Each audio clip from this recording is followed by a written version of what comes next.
मुझसे पहले किसने छुआ तुम्हें? उसने गुस्से से उसे धक्का दिया और उसके वजूद से पीछे हट गया। वो बुरी तरह कांपने लगी। वो कमरे की हर चीज तोड़ फोड़ करने लगा। वो एक कट्टर स्वभाव का व्यक्ति था। कैसे सह लेता कि उसकी पत्नी के साथ किसी और ने भी, जबकि वो तो एक अनाथालय के मालिक की बेटी थी जिसने हमेशा समाज का भला चाहा। वो तड़प उठी। उसे कैसे बताती कि जिसने उसकी इज्जत छीन ली वो कोई और नहीं था।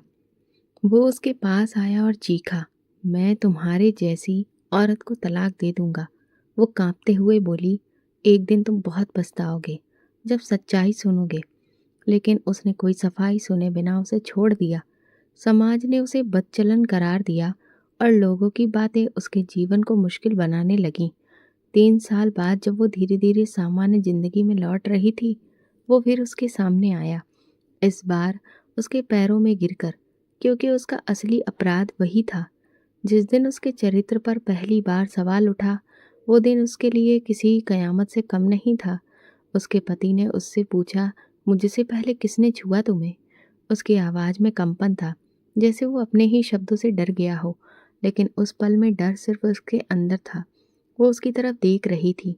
उसकी आंखों में सिर्फ सच था। वो सच जो उसने हमेशा अपनी मर्यादा की छाया में सहेज कर रखा था। वो कुछ कहना चाहती थी, लेकिन जैसे किसी ने उसका गला दबा रखा हो। वो कमरे में चीजें पटकने लगा। हर पटक उसके दिल को घायल करती जा रही थी। झूठ मत बोलो, उसने फिर चिल्लाया। तुम्हारी चुप्पी ही तुम्हारा गुनाह साबित करती है। उसने अपने आप को साड़ी में कसकर लपेट लिया। उसकी साड़ी उसका सम्मान थी। उसने कांपती आवाज में कहा, मैंने कभी कुछ गलत नहीं किया, बस करो। वो उसके पास आया और बोला, सच बता दो, तुम मेरी नहीं हो सकती। तुमने मुझे धोखा दिया। उसकी आंखों से आंसू गिरा, लेकिन उसने उन्हें नहीं पोंछा। मैं तुम्हारी पत्नी हूँ। वो बोलने ही वाली थी कि उसने बात काट दी। ये रिश्ता अब खत्म हो चुका है। एक पल को वो रुका, फिर फैसला सुनाया, निकलो मेरे घर से, अभी और इसी वक्त। उसके पैरों में जान नहीं थी, लेकिन फिर भी खड़ी रही। दिल में कहीं आस थी कि शायद वो उसे रोक ले, लेकिन उसने फ़ोन उठाया, शायद किसी को बुलाने के लिए। उसने चुपचाप अपनी साड़ी संभाली और दरवाजे की ओर बढ़ी। उसके कदम जैसे हर बार उसकी पहचान मिटाते जा रहे थे। उसकी माँ ने दरवाज़ा खोला, लेकिन आंखें चुरा ली, जैसे वो सचमुच अपराधी हो। बाहर सर्द हवा थी और उसके अंदर खालीपन। क्या हुआ? मोहल्ले के एक व्यक्ति ने पूछा। उसने कुछ नहीं कहा, बस आगे बढ़ती गई। उस रात वो अपने मायके के दरवाजे पहुंची। माँ, मैं हूँ, उसने कांपती आवाज़ में कहा। अंदर से पिता की आवाज़ आई, जा बेटी, यहाँ के दरवाजे अब तेरे लिए बंद है। हमने तुझे ईमानदारी से विदा किया था, अब लौट कर मत आना। उसके आंसू बहते रहे, लेकिन किसी ने नहीं सुना। वो अब वो लड़की बन चुकी थी जो किसी की पत्नी रही ना बेटी, बस एक इल्जाम की मारी औरत। वो एक पार्क में बैठ गई। वहाँ कुछ औरतें कम्बल ओढ़े बैठी थीं। एक औरत ने पूछा, कहाँ से आई हो बहन? उसने नजरें झुका ली। भूखी हो? उसने सर हिलाया।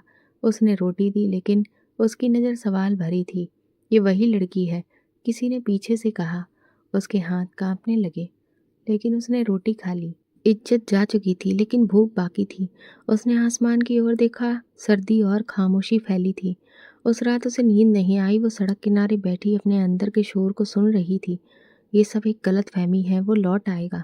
पर दिल कह रहा था, जिसने एक लम्हे में सब कुछ खत्म कर दिया, वो अब कभी लौट कर नहीं आएगा। अगली सुबह फिर मैं अपने मायके गई, लेकिन अब दिन था और इसीलिए वहाँ तमाशाई ज़्यादा थे। ये वही लड़की है? एक पड़ोसी ने खिड़की से देखा। दरवाज़ा नहीं खुला, सिर्फ आवाज़ आई, जाओ यहाँ से, तुम्हारी वजह से हम शर्मिंदा हैं। एक बच्चा पास आया और बोला, माँ कहती है तुमने खानदान का नाम मिट्टी में मिला दिया। वो कुछ नहीं बोली, बस धीरे धीरे वहाँ से निकल गई। फिर वो सीधा रेलवे स्टेशन गई। एक बेंच पर बैठ गई। वहाँ और भी औरतें थीं, जिनके चेहरे वक्त की मार से कठोर हो चुके थे। एक बूढ़ी औरत ने पूछा, नई हो क्या? उसने सिर हिलाया। कितने दिन हुए? बस अभी तो जिंदगी बाकी है। वो हंस दी और वो सहम गई। सुबह एक चाय वाला आया, सबको एक एक कप चाय दी। पहली बार मुफ्त है, अगली बार पैसे लाना। उसने कप थामा जैसे किसी ने इज्जत की एक बूंद थमा दी हो। दोपहर को पुलिस आई, शायद किसी ने शिकायत की थी। एक सिपाही ने उससे पूछा, नाम? अंजलि, उसने हिचकते हुए कहा। पिता का नाम? वो खामोश रही। पता? उसकी आंखों से आंसू बहने लगे। सिपाही ने एक नज़र देखकर कहा, ऐसी औरतें अब सड़कों पर आम हो गई हैं। चलो, उठो यहाँ से। उसने बेंच छोड़ दी और चलने लगी। हर तरफ नजरें थीं, कुछ दया की, कुछ शक की। एक दुकान के पास रुकी तो दुकानदार बोला, काम ढूंढ रही हो या कुछ और? वो पीछे हट गई, जैसे किसी ने उसके चेहरे पर थप्पड़ मारा हो। एक शाम जब बारिश हो रही थी, वो एक पुराने पेड़ के नीचे खड़ी थी। एक आदमी ने गाड़ी रोकी। चलो बैठो, खाना और छत मिल जाएगी। वो पीछे हट गई। वो हंसकर आगे बढ़ गया। अगली सुबह उसने खुद को एक अस्पताल के सामने खड़ा पाया। उसे सिर में दर्द है, भूख भी लग रही है। एक नर्स ने तेज नज़र से देखा, फिर अंदर चली गई। थोड़ी देर के बाद एक आया बिस्कुट का पैकेट दे गई। ये लो और यहाँ से हट जाओ, डॉक्टर नाराज हो जाएंगे। रात को फिर रेलवे स्टेशन पहुंची। वही बेंच, वही खामोशी। इस बार एक नई लड़की भी आई। सुंदर थी, आंखों में चमक थी। उसने पूछा, तुम्हारी कहानी? बस वही जो तुम्हारी है। नाम? जो तुम रख दो। उन दोनों ने हंसने की कोशिश की, फिर वो चुप हो गई। एक दिन वो एक अस्पताल के बाहर बैठी थी। एक दिन एक महिला उसके पास आई और बोली, बेटी ये कुछ पैसे रख लो। उसने विनम्रता से इनकार कर दिया। क्यों? क्योंकि आज वो केवल सम्मान मांगने आई थी। वो चौंक गई और बिना कुछ कहे वापस पलट गई। उसकी हालत दिन ब दिन बिगड़ती जा रही थी। न कपड़े बचे थे, न पैसे, न कोई सामान, न कोई अपना। बस भूख थी, अनदेखी थी और गहरी चुप्पी। फिर एक दिन स्टेशन के पास एक चाय वाले ने उससे कहा, कल रात कोई तुम्हारे बारे में पूछ रहा था। कौन? उसने पूछा। कुछ नहीं बताया, बस एक तस्वीर दिखाई और चला गया। वो चुप हो गई। मन में एक अनजाना डर उठा, पर उसने उसे दबा लिया। अब डर की हदें भी पार हो चुकी थी। रेलवे स्टेशन की वो बेंच उसकी पहचान बन चुकी थी। एक रात जब सब कुछ खत्म सा लगने लगा, वो स्टेशन से निकलकर शहर के पुराने हिस्से में चल पड़ी। वहाँ एक शमशान था। वो जानबूझकर वहाँ गई, क्योंकि अब जीते जागते लोगों से ज़्यादा डर नहीं लगता था। एक चिता के पास बैठ गई और पहली बार दिल से सोचने लगी, किसी इंसान ने मेरी पुकार नहीं सुनी। अगली सुबह वो एक पुराने नदी किनारे जा पहुंची। लोग कहते हैं पानी सब कुछ बहा ले जाता है। शायद उस जैसे टूटे हुए लोगों को भी। वो किनारे पर बैठ गई, पैर पानी में डालकर। पानी बहुत ठंडा था, पर मन को एक अजीब सा सुकून दे रहा था। उसने सोचा, अगर ये पानी उसे अपने भीतर समा ले तो शायद इस दुनिया का शोर खत्म हो जाए। तभी किसी ने पुकारा, बेटी इधर क्या कर रही हो? वो चौंक गई। एक बुजुर्ग महिला थी। सादा साड़ी, सिर पर सफ़ेद आंचल। बस यूं ही थक गई हूँ, उसने नज़रें झुकाकर कहा। वो उसके पास आकर बैठ गई। ये थकान शरीर की नहीं, आत्मा की लगती है, उसने धीरे से कहा। उसने चुपचाप सिर हिला दिया। उसने उसका हाथ थामा और कहा, आओ मेरे साथ चलो। कहाँ? स्वर्ग। वो झिझकी, पर उसके साथ चल दी। वो एक छोटे से समाज सेवा आश्रय केंद्र पहुंची। अंदर महिलाओं के लिए अलग अलग स्थान था, स्वच्छ, शांत और सफ़ेद चादरों से ढका। वहाँ एक अलग ही सुकून था, ऐसा सुकून जो उसने बरसों में महसूस नहीं किया था। वहाँ की इंचार्ज एक बुजुर्ग महिला थी। उन्हें सब ताई कहते थे। उन्होंने उसे बैठने का इशारा किया और बड़े प्यार से पूछा, क्या हुआ बेटी?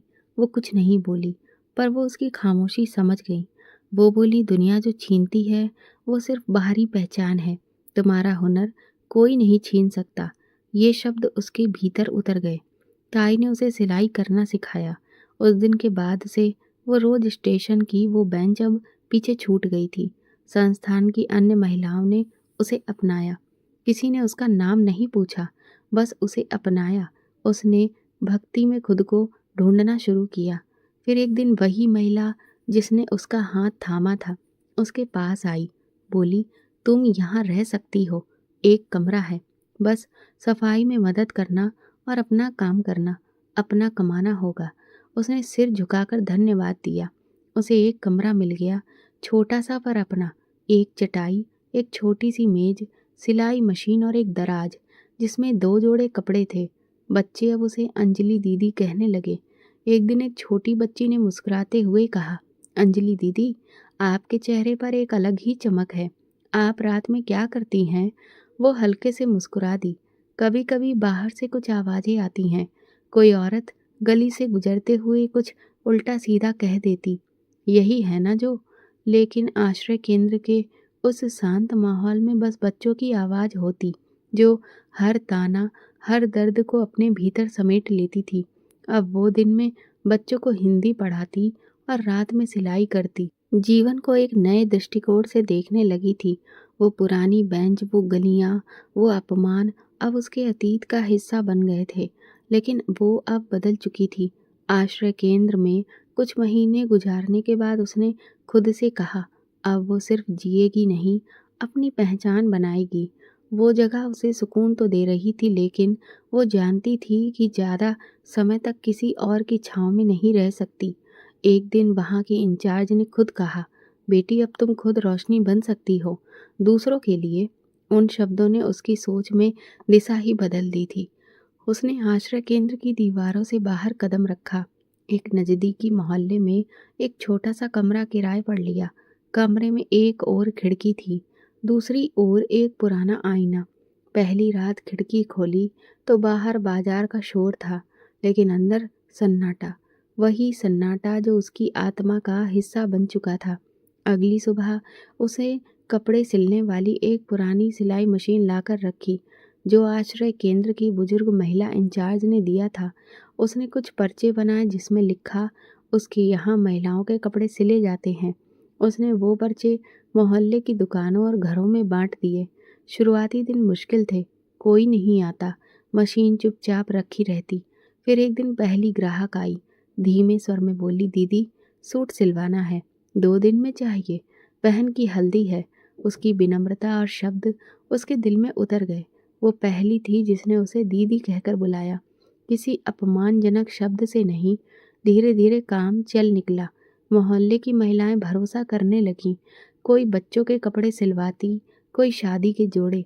वो सिर्फ कपड़े नहीं सिलती थी, वो उन पर अपने अस्तित्व की मजबूती भी टांगती थी। अब वो एक नया नाम, एक नई पहचान बन चुकी थी, अंजलि।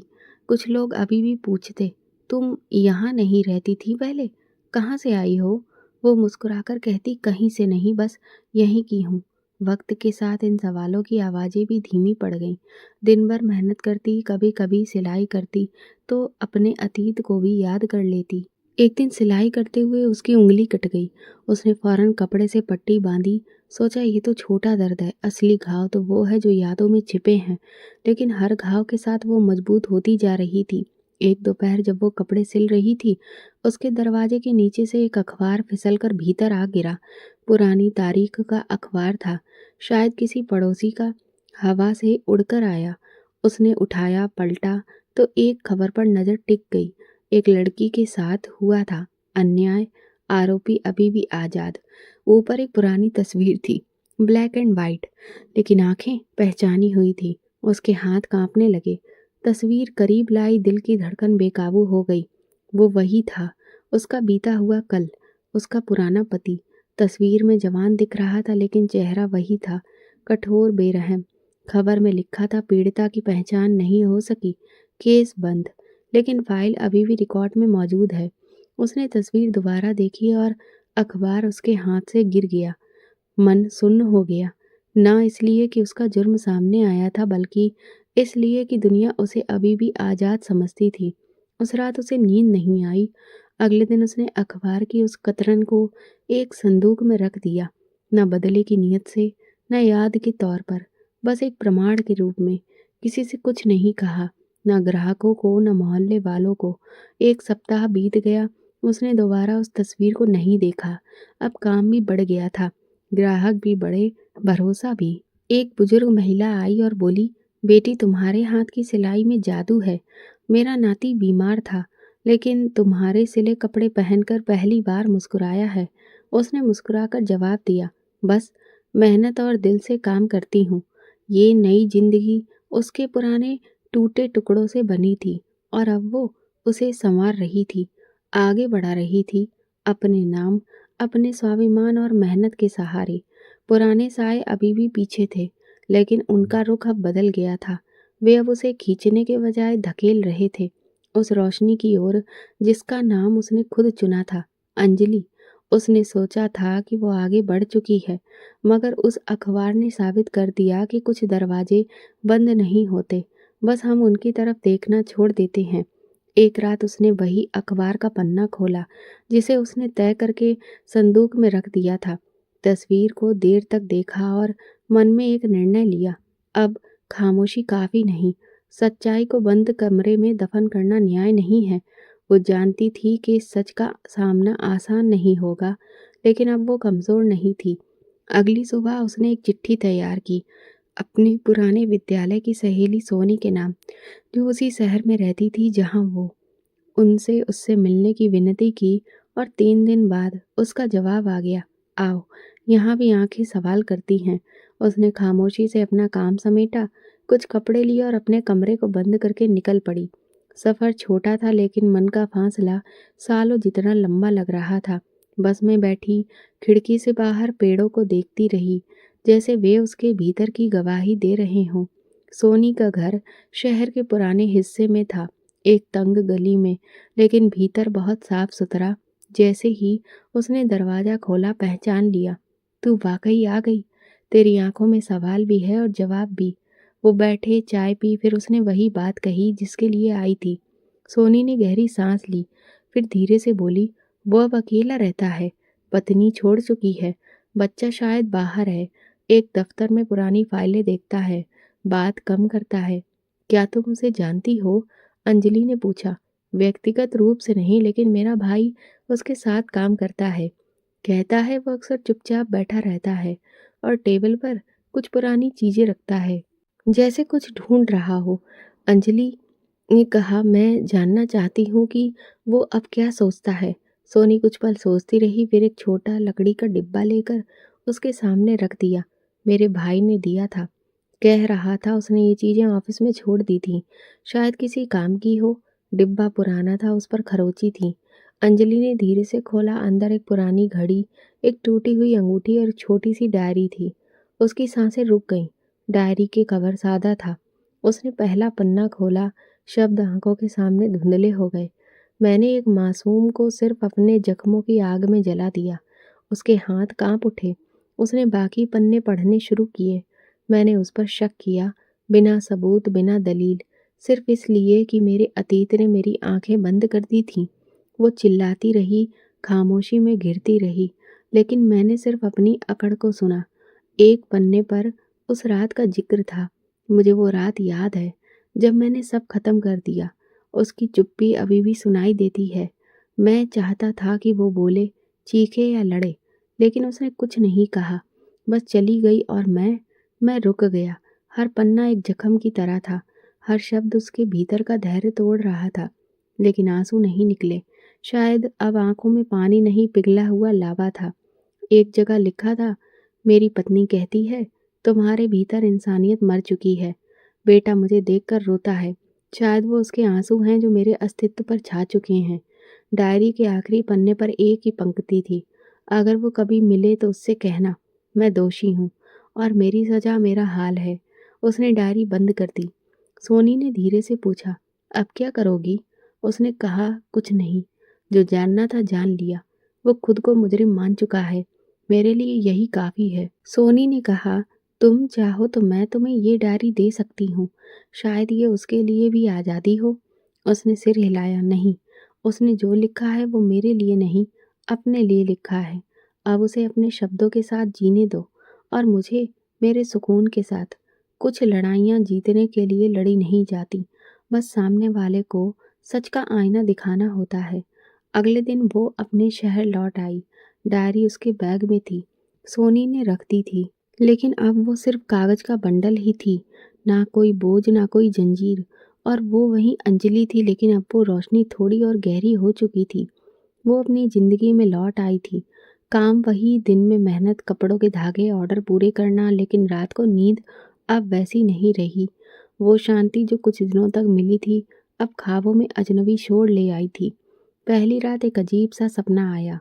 वो उसके सामने टूटे हुए शब्दों में कुछ बोल रहा था। आवाज़ धीमी थी, लेकिन चेहरा साफ। वो रोता जा रहा था और वो बस देखती जा रही थी। दूसरी रात फिर वही सपना। इस बार वो उसके पैरों में बैठा था, हाथ जोड़े, पसीने में भीगा हुआ। कह रहा था, मुझे माफ़ कर दो, मैं अब जीने के काबिल नहीं रहा। वो जाग गई। माथे पर पसीना, सांसें बेतरतीब। पानी पिया, स्नान किया। कुछ दिन बाद मोहल्ले की श्रीमती अर्चना ताई आईं।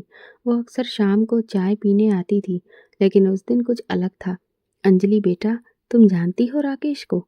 उसका दिल एक पल को रुक गया। कौन राकेश? बस एक आदमी है, इसी शहर में रहता है। लोग कह रहे हैं कि वो बहुत बीमार है, किसी चीज ने जकड़ लिया है। रात को चीखते हुए उठता है। उसकी पत्नी छोड़ चुकी है, घर वाले भी दूर हो गए हैं। उसने चाय में चम्मच घुमाते हुए कहा, शांति मिले उसे। हाँ, लेकिन वो कहता है एक औरत उसके सपनों में आती है, चुपचाप खड़ी रहती है। उसका चम्मच रुक गया। औरत? हाँ, वही कहता है। अर्चना जी ने बात बदल दी, लेकिन उसके अंदर एक तूफान आ चुका था। क्या ये वही था? क्या वो ख्वाब सिर्फ अंजलि के नहीं, उसके भी थे? अगले दिन उसने काम करते हुए कई बार खुद को खोया हुआ पाया। सुई कपड़े से हट जाती, सिलाई टेढ़ी हो जाती। उसने खुद से कहा, यह इत्तेफाक है या फिर मन का भ्रम। अगली रात फिर सपना आया। इस बार वो उसे देखकर नहीं, अपने ही सीने पर हाथ रखकर चीख रहा था, ये जल रहा है, कोई इसे बुझाए। ये आग कहाँ से आई? और वो सपने में भी बस खड़ी रही, चुप। उसने सोनी को एक पत्र लिखा, क्या वो वाकई बीमार है? 3 दिन बाद उत्तर आया, हाँ, और वो बार बार तुम्हारा नाम लेता है। कहता है उसने अंजलि को मार डाला है, उसकी नींद, उसकी इज्जत, सब कुछ छीन लिया। अब वही वापस आकर उसे सजा दे रही है। उसने वो पत्र अपने सीने से लगाकर बंद कर दिया। वो सिर्फ इतना जानती थी कि जो सपने वो देख रही थी वो अब उसकी हकीकत बन चुके थे। मोहल्ले में एक महिला थी, शांति ताई। एक दिन उसके पास आई। अंजलि बिटिया, एक बात पूछनी है। जी पूछिए। एक आदमी है, उस पर किसी बुरी छाया का असर है।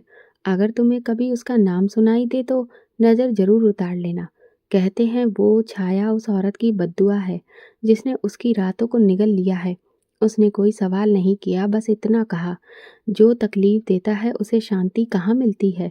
एक दिन काम करते करते दरवाजे पर एक पैकेट मिला। किसी ने चुपचाप रख दिया था और चला गया। अंदर एक अस्पताल की रिपोर्ट थी। उस पर राकेश नाम लिखा था। नीचे लिखा था, मानसिक अस्थिरता, गहरी नींद ना आना, बार बार अतीत की यादें। उसने वो फाइल फाड़ दी और टुकड़े हवा में उड़ा दिए। अब वो उसके लिए कोई मायने नहीं रखती थी। जो वो आज भुगत रहा है वही है जो उसने बोया था।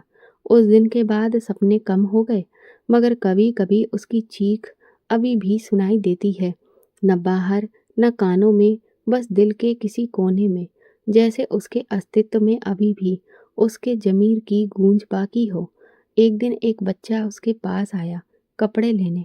उसकी माँ ने कहा, दीदी, ये आपकी सिलाई की हुई कमीज पहनकर ही सो जाता है, वरना दिन भर रोता है। उसने उसके सिर पर हाथ रखा और कहा, जो कपड़ा सुकून दे उस पर कभी किसी की बद्दुआ नहीं लगती। वो ये शब्द अपने लिए भी बोल रही थी। अब वो सिलाई करती है और हर सिलाई के साथ एक पुरानी याद को सी देती है, खामोशी से, किसी शिकायत के बिना, क्योंकि अब वो जान चुकी है कुछ सजाएं अदालतें नहीं देती। वो इंसान खुद अपनी नींदों में काटता है, और शायद यही उसका सुकून है और उसकी बेचैनी। बाजार का दिन आम था। उसने सुबह ही ऑर्डर तैयार कर दिए, ठेला समेटा और अपने तय दुकानदारों के पास निकल पड़ी। हर हफ्ते की तरह वो खुद ही कपड़े और धागे खरीदती, हिसाब करती और अपने काम में लग जाती। बाजार शोर से भरा था। रेडियो की आवाज़, मोल भाव की तकरार और दुकानों के बैनर हवा में लहरा रहे थे। उसने हमेशा की तरह नज़रें झुकाकर अपना काम निपटाया। जब वो पिछले मोड़ पर पहुंची, जहां से वापस मुड़ना होता है, तो देखा एक कपड़े की दुकान के बाहर कुछ लोग जमा थे। उसे लगा शायद किसी लेन देन का झगड़ा है। वो चुपचाप आगे बढ़ने लगी कि तभी एक आवाज ने उसके कदम रोक दिए। अंजलि। ये नाम उस लहजे में सुनकर जैसे दिल एक पल के लिए थम गया। उसने सिर नहीं उठाया, बस कदम रोक दिए। फिर वही आवाज, कुछ करीब से, अंजलि, मैं हूँ, मुझे पहचानती हो? अब उसने धीरे से सिर उठाया और वो मंजर सामने था। वो शख्स जो बरसों पहले उसका सब कुछ रौंद कर चला गया था, आज उसके सामने खड़ा था। मगर खड़ा भी नहीं, वो घुटनों के बल नीचे बैठा हुआ था। वो उसके कदमों में गिर गया, हाथ जोड़कर, चेहरे पर पछतावा, आंखों में नमी और आवाज में टूटापन। मुझे माफ़ कर दो, मैं तुम्हारा अपराधी हूँ। मेरी ज़िंदगी का बोझ मत बनने दो। मैं ख़त्म हो चुका हूँ। उसकी सांसें कुछ पल को थम गईं। पूरा बाजार चल रहा था, लोग आ जा रहे थे, मगर उस पल जैसे वक्त थम गया था। वो जड़ हो गई। उसके सामने वो इंसान गिरा था जिसके एक वाक्य ने उसकी पूरी ज़िंदगी बदल दी थी। उसके हाथ में धागों से भरा थैला था, जो ज़मीन से छू रहा था, जैसे वही उसके वजूद की गवाही दे रहा हो। उसने धीरे से कहा, क्या तुम जानते हो कि मैंने कितनी जिंदगियां दफन करके ये जिंदगी बनाई है? वो रो रहा था, आंखें बंद थीं और होंठ कांप रहे थे। मैं रोज मरता हूँ अंजलि, सपनों में, जागते हुए, हर सांस में। उसके भीतर कोई तूफान नहीं था, ना कोई गुस्सा, ना कोई करुणा। उसने उसे देखा जैसे कोई अजनबी इंसान जमीन पर बैठा हो। जिस इज्जत की तुमने कदर नहीं की, उसकी माफ़ी का तुम्हें कोई हक नहीं। उसने धीमे से कहा। वो चुप हो गया, शायद किसी उत्तर की उम्मीद में था, शायद चाहता था कि वो उसे कुछ ऐसा कहे जो उसके अंदर की आग बुझा दे। लेकिन उसके शब्दों ने उसे और झुका दिया। लोग रुकने लगे, कुछ ने पहचानने की कोशिश की, कुछ ने हमदर्दी से देखा और आगे बढ़ गए। उसने देखा उसके हाथ कांप रहे थे, जैसे वक्त ने उन पर बोझ डाल दिया हो। मुझे कुछ नहीं चाहिए तुमसे, न माफ़ी, न सफाई, न आंसू। उसने अपना थैला उठाया। जो कुछ तुमने खोया है वो तुम्हारा हिसाब है, जो कुछ मैंने जोड़ा है वो मेरा हक है, मेरी मेहनत है। वो चुपचाप जमीन पर बैठ गया, नजरें झुकाकर। मैंने तुम्हें तोड़ा अंजलि, मगर तुम मुझसे बेहतर बनकर निकली। शायद यही मेरी असली सजा है। उसने आखिरी बार उसकी तरफ देखा। पहली बार उसकी आंखों में वो नमी दिखी जो बरसों तक उसकी आंखों में घर किए बैठी थी। वो पिघल रहा था और वो पत्थर बन चुकी थी, मजबूत, खामोश। बाजार से निकलते वक्त एक दुकानदार ने उसे देखा और कहा, अंजलि बहन, आज कुछ परेशान लग रही हो। उसने मुस्कुराकर जवाब दिया, नहीं, बस एक पुराना हिसाब बंद हुआ है। उसी रात उसने सपना देखा। उसने खुद को फिर उसी बाजार में पाया, लेकिन इस बार वो व्यक्ति जमीन पर नहीं था, बल्कि किसी ऊंचे चबूतरे पर खड़ा था। और वो बिना कुछ कहे शांति से वहां से गुजर गई। उसी सपने में उसने खुद को शीशे में देखा। उसका चेहरा चमक रहा था, आंखों में शांति थी और जीवन में वो सुकून था जो सिर्फ परिश्रम और सच्चाई से आता है। उसे समझ आ गया था कि क्षमा हमेशा शब्दों से नहीं दी जाती, कई बार मौन ही सबसे बड़ी मुक्ति बन जाती है। वो आज़ाद हो चुकी थी। उस घटना के कुछ समय बाद जब बाजार में उनकी नज़रें मिलीं, वो व्यक्ति उसके पैरों में आ गिरा था। उसने सोचा था शायद वो अंतिम दृश्य था, लेकिन ऐसा लगा जैसे जीवन ने तय कर लिया हो कि कुछ चेहरे एक बार नहीं बार बार दिखते हैं, ताकि हम खुद को याद दिलाते रहें कि हम क्या थे और क्या बन गए। बाजार की उस घटना के कुछ हफ्तों के बाद वो फिर से अपने काम में व्यस्त हो गई। लोगों के ऑर्डर, बच्चों की यूनिफॉर्म, दुल्हनों के लहंगे, हर चीज का तय समय था। हर सिलाई में एक मकसद था। वो खुद को फिर से सामान्य जीवन में लाना चाहती थी, लेकिन गली मोहल्लों में कुछ बातें फैलने लगीं। एक दुकानदार बोला, अंजलि बहन, सुना है राकेश जी बहुत बीमार हैं, पत्नी भी छोड़ गई है। दूसरे ने कहा, डॉक्टर कहता है कि उसे नींद नहीं आती, हमेशा डरा रहता है। वो चुपचाप सुनती रही, जैसे किसी अजनबी की कहानी हो। लेकिन भीतर कहीं एक जानी पहचानी आवाज धीरे से गूंजी। यही वो व्यक्ति है जिसने बरसों पहले उसके शब्द छीन लिए थे और उसकी आत्मा में सन्नाटा भर दिया था। एक शाम जब वो आश्रय केंद्र से लौट रही थी, तो देखा, दरवाजे के पास एक परछाई बैठी थी। धुंधले अंधेरे में चेहरा साफ नहीं दिख रहा था, पर चलने के ढंग से पहचान हो गई। वही था, दीवार से टेक लगाए बैठा था, नजरें जमीन पर। वो चुपचाप आगे बढ़ने लगी। तभी उसने धीरे से उसका नाम पुकारा, अंजलि। वो रुकी नहीं, लेकिन उस आवाज ने जैसे पिछले सारे सालों की प्रतिध्वनि उसके कदमों के सामने रख दी।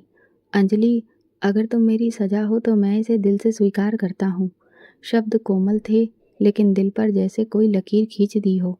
उसने ना तो मुड़कर देखा ना कुछ कहा, बस आगे बढ़ गई और सोचा कुछ सजाएं अदालत नहीं देती, समय देता है और समय ने उसे सजा दी है। कुछ दिन बाद जिसका रिश्ता राकेश के घर वालों से था, वो स्त्री उसके घर आई कपड़े लेने के बहाने। बात छिड़ गई। बहन तुम जानती हो ना उसका क्या हाल है, कोई भी अपना नहीं रहा, घर का खर्च भी मुश्किल से चलता है। पहले पत्नी थी, अब वो भी चली गई। उसने बस हल्की सी मुस्कान दी। उसने उसके चेहरे पर सुकून को जैसे महसूस कर लिया और बोली, लोग कहते हैं तुम्हारी चुप्पी ही उसकी सजा है। उसने कोई उत्तर नहीं दिया। कभी कभी मौन सिर्फ सजा नहीं, प्रतिशोध भी होता है। एक दिन आश्रय केंद्र के बाहर उसे एक नेत्रहीन भिखारी मिला।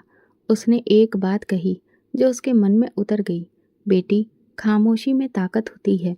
जिसका अंतर्मन जाग जाए वो स्वयं अपनी सजा का कैदी बन जाता है। उसने उसके हाथ में कुछ सिक्के रखे और आकाश की ओर देखा। कई बार राह चलते उसकी झलक मिल जाती, कभी किसी दवा खाने के बाहर, कभी किसी अकेली चाय की दुकान पर।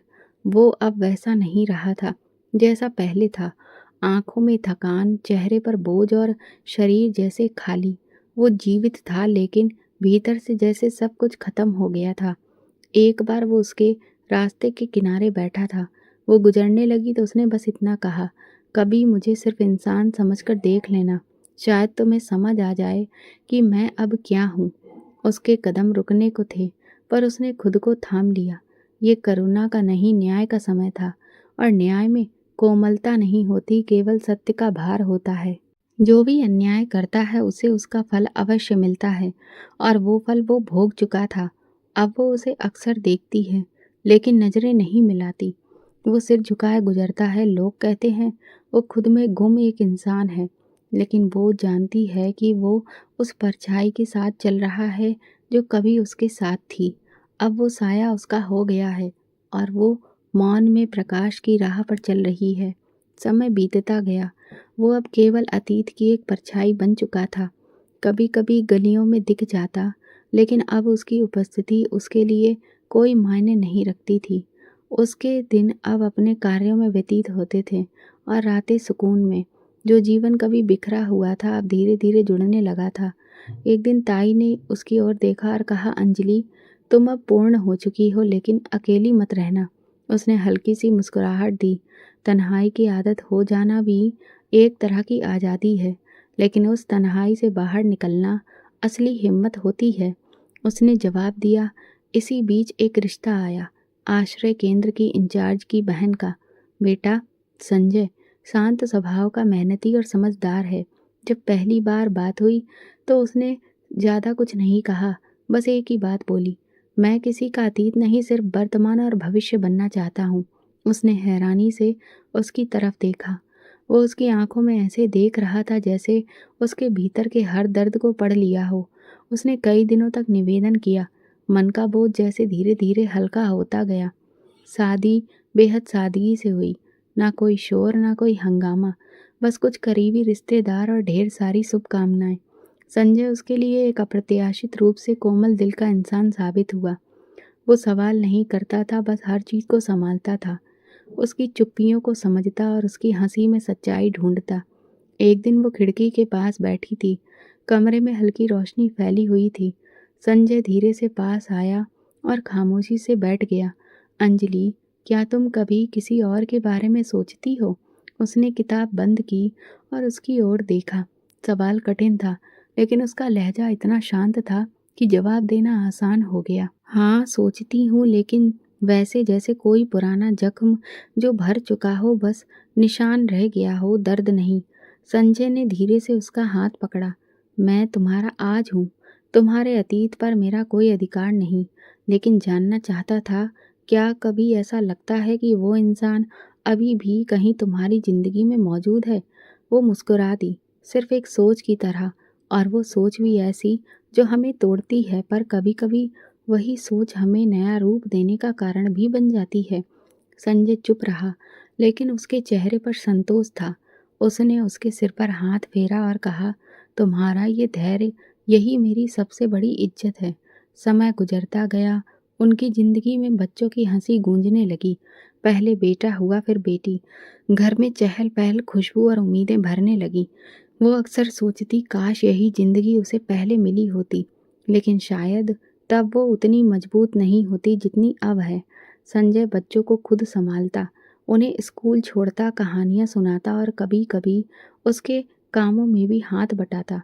उसने अपने छोटे से सिलाई केंद्र को एक प्रशिक्षण केंद्र में बदल दिया था। अब वो सिर्फ सिलाई नहीं, बल्कि उन स्त्रियों को आत्मनिर्भर बनने की राह दिखाती थी, जिनकी जिंदगी ने सिर्फ उन्हें सवालों में उलझा कर रखा था। एक दोपहर जब वो मशीन पर काम कर रही थी, बाहर से एक आवाज़ आई, अरे, वो राकेश फिर अस्पताल गया है। हालत बहुत खराब है, अब तो पहचान में भी नहीं आता। उसकी नज़र मशीन की सुई पर थी, लेकिन हाथ रुक गए। कुछ पल के लिए सन्नाटा छा गया। फिर उसने खुद से कहा, अब उसका दुख मेरी जिम्मेदारी नहीं है। शाम को संजय बच्चों को कहानी सुना रहा था। वो चाय बनाते हुए उस कहानी की आवाज़ सुन रही थी।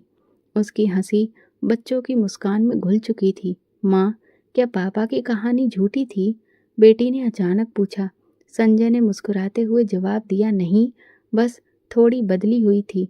सच को कभी कभी थोड़ा मीठा बनाकर सुनाना जरूरी होता है। वो हंस दी, और कभी सच को खामोशी से संभालना ज़्यादा अच्छा होता है। उस रात उसने अपनी पुरानी डायरी निकाली, वही जो सालों पहले राकेश की चीज़ों में मिली थी।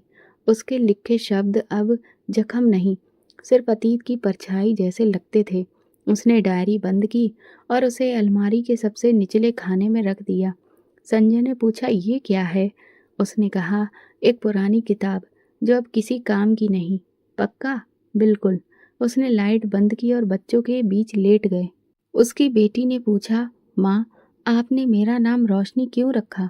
उसने उसके माथे को चूमते हुए कहा, क्योंकि रोशनी हमेशा अंधेरे के बाद आती है, और तुम मेरी रोशनी हो। कमरा अंधेरे में डूबा हुआ था, लेकिन भीतर कहीं एक उजाला चमक रहा था, क्योंकि अब उसकी जिंदगी पूरी हो चुकी थी, और राकेश, वो सिर्फ एक परछाई थी जो अपने ही अंधेरे में खत्म हो चुका था। अगली सुबह सर्द थी, मगर बाकी दिनों जैसी। उसने चूल्हे पर चाय रखी, बच्चों के कपड़े और यूनिफॉर्म निकाले, और रोज की व्यस्तता में फिर से खो गई। दरवाजे पर दस्तक हुई। उसने जल्दी से जाकर दरवाज़ा खोला। सामने मोहल्ले की वही बुजुर्ग ताई खड़ी थी, जो अक्सर हाल चाल पूछने आया करती थी। उन्होंने धीमे स्वर में कहा, अंजलि, एक बात बतानी थी। राकेश अब इस दुनिया में नहीं रहा। उसके मन में कोई तूफान नहीं उठा, बस एक पल की खामोशी हुई। कब? उसने पूछा। 2 रात पहले, और जाते जाते तुम्हारा नाम ही लेता रहा। बस यही कहता रहा, अंजलि से कहना मैं उसका अपराधी हूँ, मैं माफ़ी नहीं, सिर्फ उसकी दया चाहता हूँ। उसने सिर हिलाया। धन्यवाद ताई, आपने बता दिया, यही बहुत है।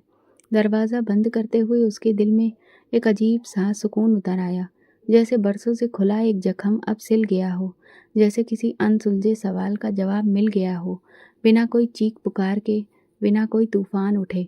उसने वो दिन बिल्कुल रोज की तरह बिताया। बच्चों को स्कूल छोड़ा, अपने काम पूरे किए, और शाम को आंगन में बैठकर अपने छोटे बेटे को झूला झुलाने लगी। संजय देर से घर आया। वो खामोशी से उसके पास बैठ गया। सुना है? उसने पूछा। हाँ, अभी अभी, अंजलि ने मुस्कुराकर जवाब दिया। अब शायद पहले से भी ज़्यादा ठीक हूँ। अगली सुबह उसने सादा कपड़े पहने और बिना किसी को कुछ बताए घाट की तरफ निकल पड़ी। ना कोई वजह बताई, ना कोई बहाना बनाया, बस दिल में एक चाह थी जिसने कभी उसकी ज़िंदगी की बुनियाद हिला दी थी। उसकी आखिरी निशानी को एक बार देख लेना जरूरी था। न क्रोध था, न मोह, सिर्फ एक शांति जो बरसों के बाद मिली थी। घाट का वो हिस्सा सूना पड़ा था, जहाँ अंतिम संस्कार होता था। ठंडी हवा चल रही थी, सूखे पत्ते जमीन पर बिखरे थे। वो धीरे धीरे आगे बढ़ती रही, वहां पहुंची जहां अस्थियां रखी रहती थीं, और फिर एक जगह नजर पड़ी। वहां एक अस्थि कलश पर उसका नाम लिखा था, राकेश। वो अब हमेशा के लिए खामोश हो गया था। वो कुछ देर वहीं खड़ी रही, ना कोई दया थी, ना नाराजगी। उसने धीरे से कहा, तुम मेरे अपराधी थे। तुमने मुझसे वो सब कुछ छीन लिया था जो मुझे इस दुनिया से जोड़ता था, लेकिन मुझसे मेरी हिम्मत नहीं छीन सके।